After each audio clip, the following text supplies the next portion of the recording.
చాలా టేస్టీగా అదిరిపోయే గుత్తి వంకాయ మసాలా కర్రీ ఎలా తయారు చేయాలో చూద్దామా?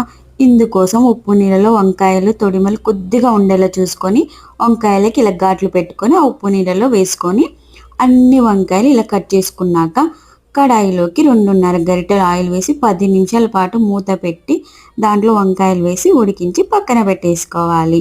మసాలా కోసం వేయించిన పల్లీలు, ధనియాలు, తెల్ల నువ్వులు, అల్లం ముక్క, గార్లిక్ 5, 6, చింతపండు, పసుపు, ఆనియన్స్ ముక్కలు, 1 టేబుల్ స్పూన్ కారం, సరిపడా సాల్ట్ వేసి మిక్స్ పట్టేయాలి. అదే నూనెలోకి పేస్ట్ వేసి కలుపుకోవాలి.